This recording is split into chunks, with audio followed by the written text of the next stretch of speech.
ಓಂ ಸಾಯಿರಾಮ್ ಓಂ ಸಾಯಿರಾಮ್ ಓಂ ಸಾಯಿರಾಮ್ ಓಂ ಸಾಯಿರಾಮ್ ಓಂ ಸಾಯಿರಾಮ್ ಓಂ ಸಾಯಿರಾಮ್ ಓಂ ಸಾಯಿರಾಮ್ ಓಂ ಸಾಯಿರಾಮ್ ಓಂ ಸಾಯಿರಾಮ್ ಓಂ ಸಾಯಿರಾಮ್ ಓಂ ಸಾಯಿರಾಮ್.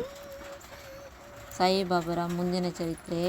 ಭಕ್ತೆ, ನಿನ್ನ ಮನೋಕಾಂಕ್ಷೆ ಶೀಘ್ರದಲ್ಲಿಯೇ ಈಡೇರುವುದು. ಆರ್ತಿಗೊಬ್ಬ ಮಗಳು, ಕೀರ್ತಿಗೊಬ್ಬ ಮಗ ಎಂಬಂತೆ ನಿನಗೆ ಪುತ್ರಿ ಪುತ್ರರಿರುವರು, ಜನಿಸುವರು. ನಿನ್ನ ಮನೋವ್ಯಥೆಯನ್ನು ನಿವಾರಿಸುವರು.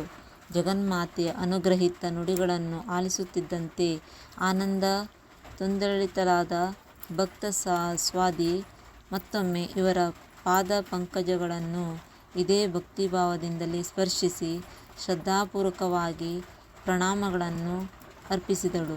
ಮತ್ತೆಷ್ಟು ಸುಪ್ರೀತನಾದಂಥ ಪರಮೇಶ್ವರನು ತನ್ನ ಅನುಗ್ರಹವನ್ನು ಭಕ್ತೆಯ ಕಡೆ ಬೀರುತ್ತಾ ಪ್ರಾಣವಲ್ಲಭೆಯ ಕಡೆ ನೋಡುತ್ತಾ ಮೊದಲ ಮಂದಹಾಸದಲ್ಲಿಯೇ ನುಡಿದ.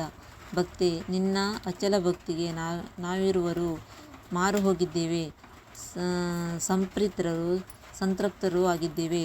ನಿನ್ನ ಆರಾಧ್ಯ ದೇವಿಯ ಹಾರ್ದಿಕ ಆರೈಕೆಯಲ್ಲಿ ನಾನು ಸಹ ಭಾಗಿಯಾಗುವ ಸಲುವಾಗಿ ನಾನೇ ನಿನ್ನ ಗಮನವಾಗಿ ಜನಿಸುತ್ತೇನೆ.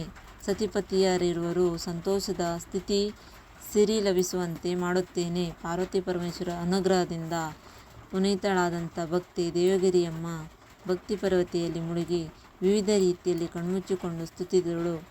ಈಗ ಮತ್ತೆ ಕಣ್ತೆರೆದಾಗ ಶಿವಪಾರ್ವತಿಯರಿರುವರು ಅಂತರ್ಧಾನರಾಗಿದ್ದರು. ಸಾದಿಯ ಈಗಿನ ಮನೋಭಾವ ಆಹಾ ಹೋಯಿತೆ ಈ ಆನಾಕ, ಅಯ್ಯೋ ಬಂದಿತೆ ಈ ಲೋಕ ಎನ್ನುವಂತಾಗಿತ್ತು. ಹೊರಬಾಗಿಲು ಹಾಕಿಕೊಂಡು ದೋಣಿಗಳ ಸಂರಕ್ಷಣೆಗಾಗಿ ಹೋಗಿದ್ದ ಪತಿಗಾಗಿ ನಿರೀಕ್ಷಿಸುತ್ತಾ ಹಾಸಿಗೆಯ ಮೇಲೆ ಮೈಹಾಸಿದಳು. ತುಂಬ ಕಾಲವಾದರೂ ತಾನು ಪಡೆದ ಅಪೂರ್ವ ಪ್ರತ್ಯಕ್ಷ ಅನುಭವದ ಬಗ್ಗೆ ಮೆಲುಕು ಹಾಕುತ್ತಲೇ ಇದ್ದಳು. ಎಷ್ಟೇ ಪ್ರಯತ್ನಿಸಿದರೂ ತನಗೆ ಪ್ರತ್ಯಕ್ಷವಾಗಿದ್ದ ಪಾರ್ವತಿ ಪರಮೇಶ್ವರರ ಸಾಕ್ಷಾತ್ಕಾರವೇ ಕಣ್ಮುಂದೆ ನಿಂತಿರುವಂತೆ ಭಾಸವಾಗುತ್ತಿತ್ತು. ರಾತ್ರಿ ಪೂರ್ತಿ ತಾನು ಕಂಡ ಘಟನೆಗಳ ಬಗ್ಗೆ ಕನವರಿಸುತ್ತಲೇ ಇದ್ದಳು. ಬೆಳಕಾಗುತ್ತಿದ್ದಂತೆ ಗಂಡ ಮನೆಗೆ ಹಿಂತಿರುಗಿ ಬಂದಾಗ ಒಂದೇ ಉಸಿರಿನಲ್ಲಿ ತರಾತುರಿಯಲ್ಲಿ ನಡೆದುದೆಲ್ಲವನ್ನೂ ಆನಂದಾಶ್ಚರ್ಯದೊಂದಿಗೆ ತಿಳಿಸಿದಳು. ಗಂಗಭಾವ್ಯಜ್ಜನಿಗೆ ತನ್ನ ಪತ್ನಿ ದೇವಗಿರಿಯಮ್ಮನ ಸತ್ಯಸದೃಶ ನುಡಿಗಳಲ್ಲಿ ನಂಬಿಕೆ ಬರಲೇ ಇಲ್ಲ. ಇದೆಲ್ಲ ತನ್ನ ಪತಿಯ ಮನೋಭ್ರಾಂತಿ ಎಂದೇ ಬಗೆದ. ಆದರೂ ಅವಳು ಅದೇ ಮಾತನ್ನು ಪದೇ ಪದೇ ನೆನಪು ಮಾಡುತ್ತಿರುವುದನ್ನು ಕಂಡು ಇವಳಿಗೇನಾದರೂ ಹುಚ್ಚು ಹಿಡಿಯುತ್ತಿರಬಹುದೇ ಎಂದು ಯೋಚಿಸತೊಡಗಿದ.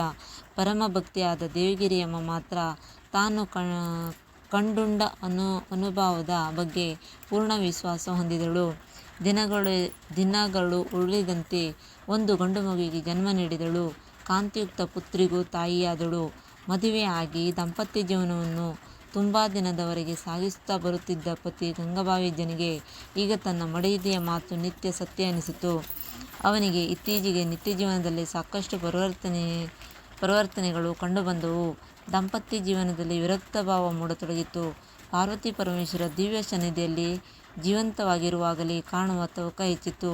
ತನ್ನ ಮನಃಪರಿವರ್ತನೆಯ ವಿಚಾರವನ್ನು ಪತ್ನಿಗೆ ತಿಳಿಸಿದ. ವೈಚಾರಿಕ ನಿರ್ಧಾರವನ್ನು ಮಾಡುತ್ತಾ ತಪಸ್ಸಾಧನೆಗಾಗಿ ಒಂದು ದಿನ ಗೃಹವನ್ನೇ ತ್ಯಜಿಸಿ ಕಾಡಿನ ದಾರಿ ಹಿಡಿದ. ಆ ವೇಳೆಗೆ ದೇವಗಿರಿಯಮ್ಮ ಗರ್ಭಿಣಿಯಾಗಿದ್ದಳು. ಆದರೆ ಪತಿಯ ಪರದೈವ ಎಂದು ನಂಬಿದ ಆಕೆ ತಾನು ತನ್ನ ಪತಿಯ ದಾರಿಯನ್ನೇ ನೆರಳಿನೋಪಾದಿಯಲ್ಲಿ ಅನುಸರಿಸಿದಳು. ಇರುವರು ಗೊತ್ತು ಗುರಿ ಇಲ್ಲದ ಕಾಡಿನ ದಾರಿಯಲ್ಲಿ ತಮ್ಮ ಉದ್ದೇಶ ಸಾಧನೆಗಾಗಿ ಮುಂದುವರೆದರು. ಪಯಣ ಮುಂದುವರಿಸುತ್ತಾ ಬರುತ್ತಿದ್ದಂತೆ ಒಂದು ದಿನ ದೇವಗಿರಿಯಮ್ಮನಿಗೆ ಪ್ರಸವ ವೇದನೆ ಕಾಣಿಸಿಕೊಂಡಿತು. ಆದರೂ ಪತಿಯ ಹಿಂದೆ ನಿಧಾನವಾಗಿ ಹೆಜ್ಜೆ ಇಡುತ್ತಾ ಬರುತ್ತಿದ್ದಂತೆ ಪ್ರಸವ ವೇದನೆ ಬಲವಾಗತೊಡಗಿತು. ಮಾರ್ಗ ಮಧ್ಯದಲ್ಲಿ ಮತ್ತೊಂದು ಆಲದ ಮರದ ನೆರಳಿನಲ್ಲಿ ಸುಸ್ತಾಗಿ ಮಲಗಿದಳು. ತಡೆಯಲಾರದೆ ವೇದನೆಯನ್ನು ಅನುಭವಿಸತೊಡಗಿದಳು. ತನ್ನ ಭಕ್ತಳ ನೋವನ್ನು ಕಂಡ ಪಾರ್ವತಿ ಮಾತೆ ಅಗೋಚರ ರೀತಿಯಲ್ಲಿ ಅವಳ ಪಕ್ಕದಲ್ಲೇ ಇದ್ದು ಧೈರ್ಯ ತುಂಬುತ್ತಾ ಸಾಂತ್ವನ ನೀಡತೊಡಗಿದಳು. ಪರಮೇಶ್ವರನೇ ಗರ್ಭದಲ್ಲಿ ಬೆಳೆಯುತ್ತಿರುವುದನ್ನು ಕಂಡ ದೇವತೆಗಳು ಸಂತೋಷದಿಂದ ಹೂಮೇಳಗರೆಯುವ ತೊಡಗಿದರು. ಪರಿತ್ರಾಣಾಯ ಸಾಧೂನಾಂ ವಿನಾಶಾಯ ದುಷ್ಕೃತ ಎಂಬಂತೆ ದುಷ್ಟ ಶಿಷ್ಟ ಪರಿಪಾಲನೆಗಾಗಿ ಜನ್ಮ ತಾಳಿದ ಪರಶಿವನನ್ನು ಎಲ್ಲರೂ ಕೊಂಡಾಡತೊಡಗಿದರು. ಶುಭ ದಿನದ ಶುಭ ಮುಹೂರ್ತದಲ್ಲಿ ದೇವಗಿರಿಯಮ್ಮ ಇನ್ನೊಂದು ಗಂಡು ಶಿಶುವಿಗೆ ಜನ್ಮ ನೀಡಿದಳು. ಸುತ್ತಲೂ ದಿವ್ಯರಾಶಿಯ ಅಲೌಕಿಕ ಪ್ರಭೆ ಪ್ರಫುಲ್ಲಗೊಳ್ಳತೊಡಗಿತು. ಆ ಶಿಶುವೆ ಮುಂದೆ ಸಾಯಿಬಾಬಾ ಎಂಬ ದಿವ್ಯ ಪುರುಷನಾಗಿ ಲೋಕ ಕಲ್ಯಾಣ ಕಾರ್ಯವನ್ನು ಎಸಗುವೆನೆಂದು ದೇವಗಣ ಋಷಿ ಮುನಿವರೇಣ್ಯರೆಲ್ಲರೂ ಶ್ರದ್ಧಾಭಕ್ತಿಯಿಂದ ಪರಮೇಶ್ವರನ ಪವಾಡದ ಬಗ್ಗೆ ಕೊಂಡಾಡತೊಡಗಿದರು. ಓಂ ಸಾಯಿರಾಮ್, ಓಂ ಸಾಯಿರಾಮ್, ಓಂ ಸಾಯಿರಾಮ್, ಓಂ ಸಾಯಿರಾಮ್, ಓಂ ಸಾಯಿರಾಮ್, ಓಂ ಸಾಯಿರಾಮ್, ಓಂ ಸಾಯಿರಾಮ್, ಓಂ ಸಾಯಿರಾಮ್, ಓಂ ಸಾಯಿರಾಮ್, ಓಂ ಸಾಯಿರಾಮ್, ಓಂ ಸಾಯಿರಾಮ್. ಮುಂದಿನ ಚರಿತ್ರೆಯನ್ನು ಮುಂದಿನ ಭಾಗದಲ್ಲಿ ತಿಳಿಸಿಕೊಡುತ್ತೇನೆ. ಓಂ ಸಾಯಿರಾಮ್.